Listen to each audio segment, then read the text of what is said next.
Hey, up. Where you going? In there. I live here. Fuck off. I'm Arya Stark. This is my home. Walking into Winterfell for the first time, seeing this extraordinary exterior set, I feel a little bit like a neophyte because I just assumed Winterfell was a real castle, you know? And so I walk into this set and it's just extraordinary. I know from the pilot it was a real castle, and I guess I just kind of assumed that part of it was still shot. And no, they built this thing and they made it bigger this year. The art department this year have just done the most incredible job. The Winterfell set that I'm in at the moment is just completely built from scaffolding. Every year, we get to see a little bit more because we add on courtyards, we add on catwalks, and we add on interior spaces that give you a sense of what's going on inside these keeps with the corridors and the hallways and the different rooms of the castle. This is Winterfell Gate. That's the front entrance to Winterfell. As you can see, there's quite a bit of damage that has occurred over the past winter. These sets were not designed initially to last 7 seasons. It's all plaster work and timber at the end of the day that we construct sets of. They're not real. And as a result, there's always maintenance to be had. Out here is mainly kind of paintwork, but when you go inside, you'll see there's a lot more to be done. Obviously, we've had the Winterfell battle last season, Wun breaking through the gate. These are kind of the remnants of that action. We've put the original panels back because we want to show that they're preparing for the coming winter and for coming battles. This is obviously is completely bare. There are no props in here. The greens will have to come. They will have to take a lot of the greenery out. We'll need to relay the floor a little bit. This is all weather. The floor is suddenly kind of quite uneven. It's just rain damage. So now we're in the second courtyard. Again, you know, quite a bit of damage. The steps have all collapsed. It's not that bad, actually. It's still in very, very good condition. The guys just need to replace a few of the boards on the walkway. But overall, it needs a really good repaint. In addition to the original courtyard from season 1, we built a second courtyard for last season, to which we have added a third courtyard this season. Deborah Riley, our designer, designs the sets. We then take these designs and work them into practical working drawings and then supervise the builds as well. These are obviously not the canals anymore as such. We are putting a window at the end here in order to kind of ring the changes that can bring us from the second courtyard into our new build, which is our new courtyard.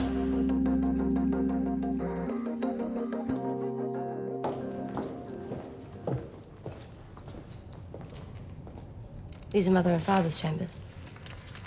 And? This year, obviously, we have more characters in Winterfell, areas coming back. Sansa and, of course, Jon Snow. As a result, each of them have a room. Bran has a room. Suddenly, instead of having 2 rooms, you need 4.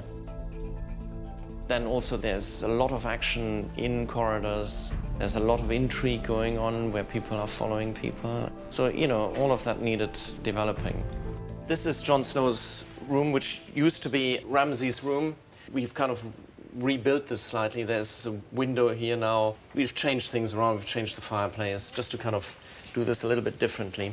As you kind of find your way through, you'll find your way into Sansa's room, and from there, kind of all the other rooms as well.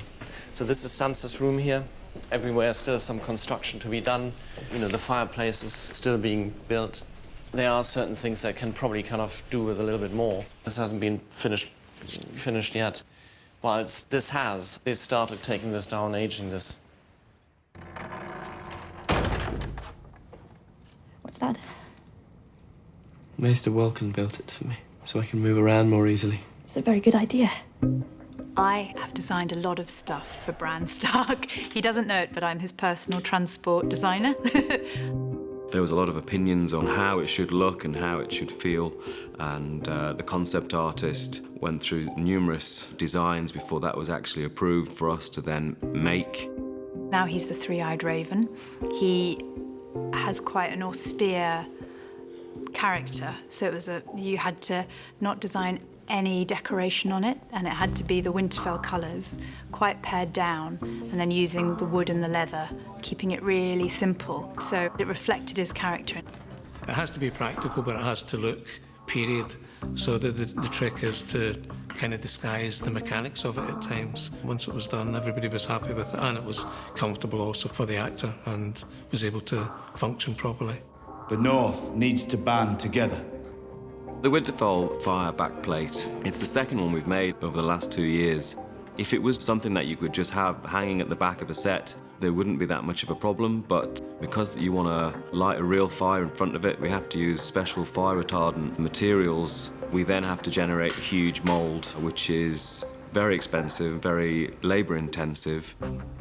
A prop like that is something that doesn't really get much camera time, but it's just all part of the process.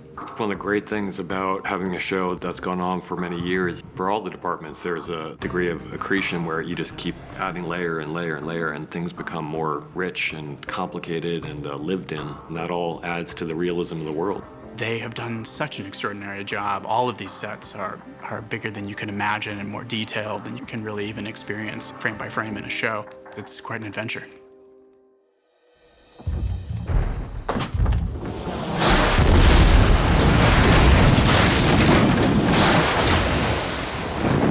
Silence was one of the early sets, and it had to be one of the WoW sets, which it was. We had to create that really actually in about 7 weeks. Because we didn't have a lot of time, everything just had to go perfect on that.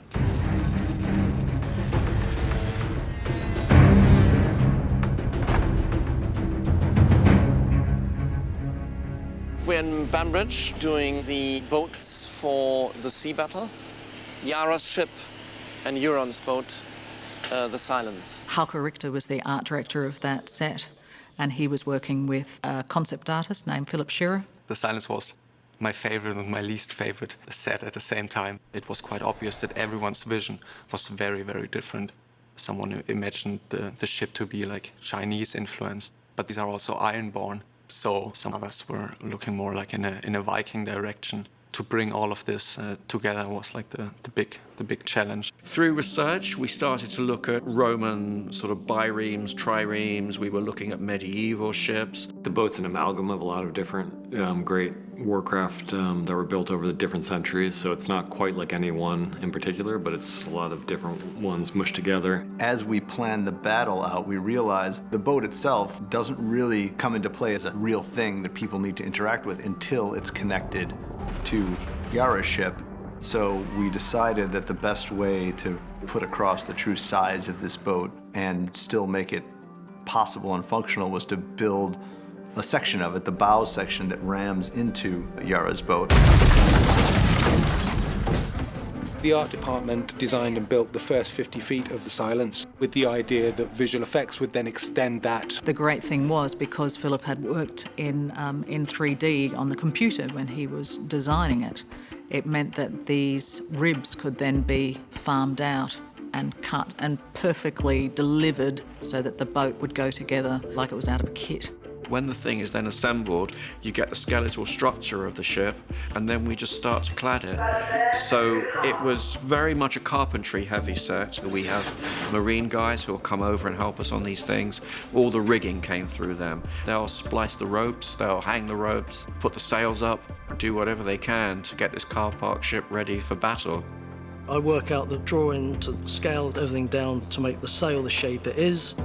Then we ordered the fabric, which is now is a black acrylic canvas because it's got to be strong.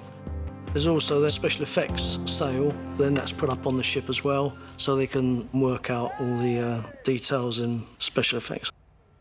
If you look at Roman or Greek ships, they often had animal designs in front. Euron obviously has a kraken as a sigil. It kind of befits the character, and it makes the ship look so much different from any of the other ships that we've had before. Being on that boat, my boat, they only built it like the front of my ship and the side of it, and it was like 5 times bigger than their little tiny boat. Looking at it from the outside, it's quite extraordinary because it's so exciting to just be in the presence of something that's so well designed and perfect. The Silence is Euron's mothership, and it's supposed to intimidate people when they see it, and it's supposed to strike fear into the hearts of his enemies. Euron. We are on the top deck. We wanted to make it look more like a fighting deck, so, you know, that's why the castellations, the idea that it's almost like a mini castle on a deck. We fell in love with this idea of a thing called a corvus, which is a kind of like a bridge. It was a device that the Romans used to enter an enemy ship. So they would lower the corvus, which had a spike that looked a little bit like the beak of a raven. That's why it was called corvus. Corvus is Latin for raven. It would literally sink itself into the deck of the enemy ship.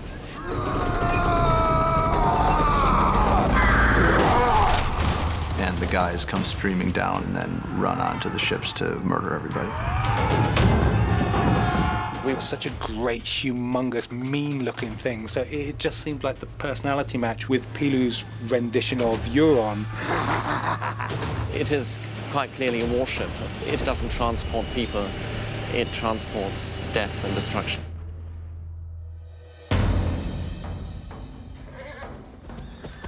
The loot train is our biggest scene this year by far. The loot train involves a lot of different departments, all sort of working at the very extremes of their abilities. We're in a park called Los Barracas, which is a natural park here in Extremadura region of Spain. What drew us here originally was the strange rock formations, which are quite unusual. Barruecos was probably the last location we found because it was at the end of our 2 weeks tour. The end of 6,000 kilometers in a van. We finally found it. What we were looking for location-wise was just basically the biggest field we could find. It had to have some water on it because there's the river comes into play. But really we just needed a massive field because we're gonna have the Dothraki galloping in. We've got a massive Lannister wagon train. We've got the dragon flying. You need a ton of space. When I first read the outline, I did think it'll be exciting to be doing a battle, but there'll obviously be nothing for the art department to do because we have an amazing location and we'll put some wagons in and we'll set fire to them. And how wrong I was. We initially received concepts of about 5 medieval-style armoured vehicles in horse and cart form. Then we hired 5 carts from England. We then had to sort of dismantle those carts, modify them in a way to work precisely with the concepts. Everybody in Spain then did the actual set dressing that was associated with them. One cart in particular, which we would call the hero cart, we had to work very closely with the director of photography along with the set decorator, as this cart needed to be lengthened so that certain camera angles could be established. From a greens point of view, I think it's possibly one of the biggest sets that we've tackled. It needed to look very lush and green before the battle actually commenced, so we sort of looked after that, and we did a lot of clearing. We've got lots of rock piles, artificial rocks that look very, very much like the ones that you see around you now. You have horses charging down the side of a hill, so we have to take everything out. Stones, bushes, anything that could hurt the horses or the riders. Usually on a sequence of this scale, we would take the back foot, might just be blood puddles or a handful of things, but because the entire sequence is a wagon train and involves 27 wagons and there are various bits of dressing, we have to reshuffle the entire set constantly, which means dressing 180 degrees or 360 depending on the camera movement. We are providing all of the objects that are dressing the set, so the wagons, the things in the wagons, the urns, the pots, the dead animals. As a painter, we sort of age them and make them feel like they fit into the environment. And I think it's good that maybe when you're watching it, it doesn't necessarily stand out, and that means we've done our job. It started off a big loot train and everything was intact, and then the dragon comes along and blows it all to smithereens.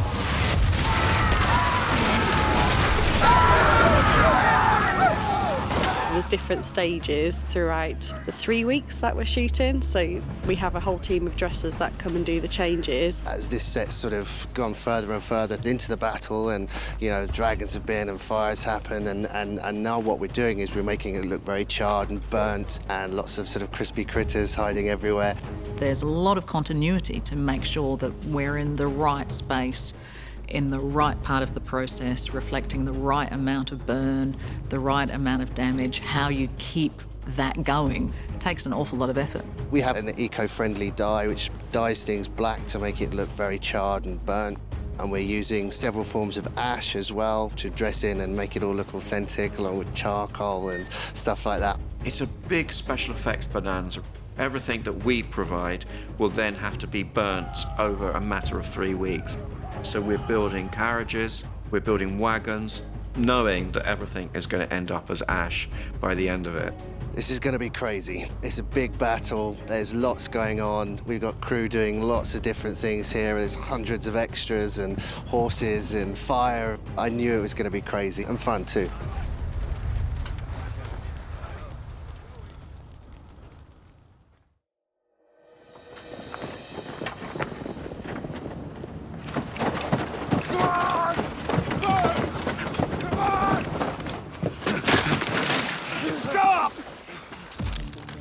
The frozen lake sequence is so ambitious that I don't think any of us really understood what we were getting ourselves into.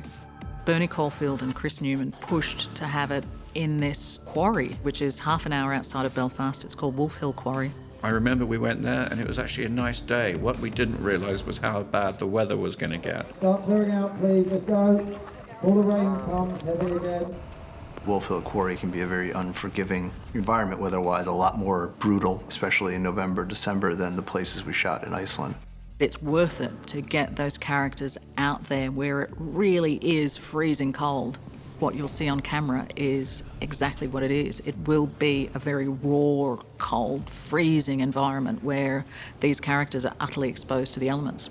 We looked at the location and then it was like figuring out how you can create a frozen lake. We worked with some engineering contractors. These guys came in with big machinery.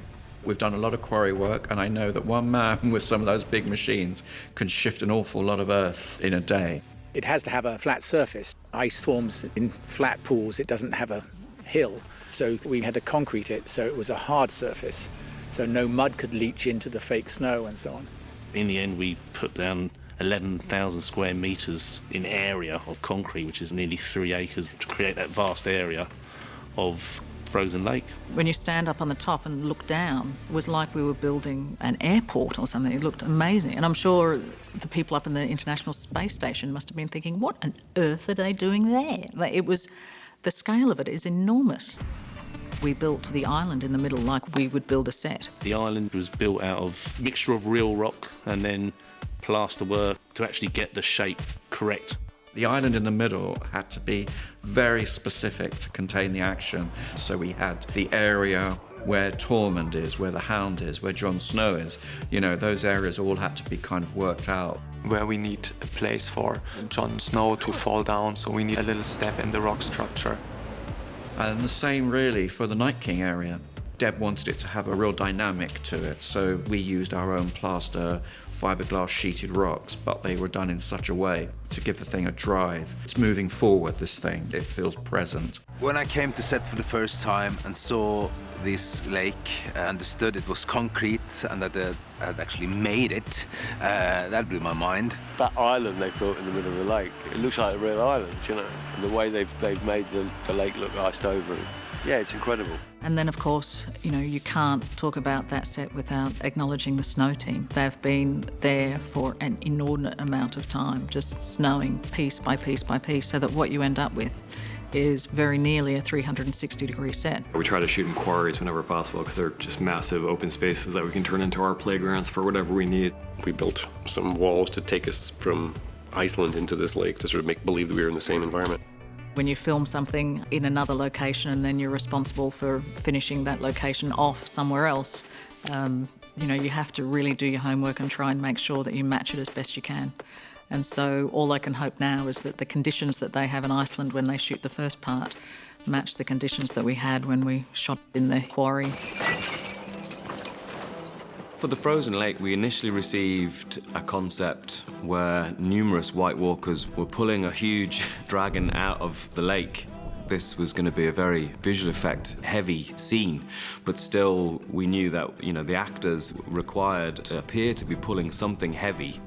We created like quite a large chain. It was all about figuring out the size of the links and how we'd get enough tension on it. We needed to manufacture almost 400 feet of chain, which I think was about 1,000 links in total. And then they were all painted with like a rust finish, and they'll actually get snow on the day up there. I can't believe the scale of this thing. This is an hour of television. I started in September. I won't be done till February. That's nuts. Game of Thrones. When I go up there now and I see them filming, it's like, wow, did we really do that? You know, I still sometimes have to pinch myself. Okay, let's go for it. Here we go. We're rolling. Set. We're set. And action. We have a fantastical storyline which requires us to suspend our disbelief. And what the art department does in these sets is it makes it real. The art department is this show. It's just such a major factor in why this show has worked. Nothing happens here without us taking the time to discuss it and to really think about it. I hope the audience understand and enjoy that, because it's something that we take great pride in. That's why we do win Emmys, because we obsess over a scroll that's in the back of shot and is totally out of focus. Pretty much everything that you see on set is created by the art department. It's great to see your work being appreciated, but I would say conversely that a lot of our work is invisible, and it should be invisible. If I was the 5-year-old version of me and I found out what I'd be going to be doing, I'd be like over the moon. This is cool. It's like playing. We're just creating worlds. That's great. Can't really get anything better than that. The sets are so authentic that you feel yourself step into another world. When you walk on a set that you've concepted, it's a very surreal, exciting experience. I actually can't believe I have the job I have. It's fantastic. Well, they're just all so real. Everything from the weapons to the dressing of the set. It's absolutely nuts. If I wasn't an actor, I'd work in the art department. Working in the art department is like an extreme sport. It's a very intense environment where a lot of things are happening very, very quickly. I don't know how Deb sleeps because she had so much work to do this season, and she'll have so much work for the final season that it's kind of incredible she's still cheerful when you see her.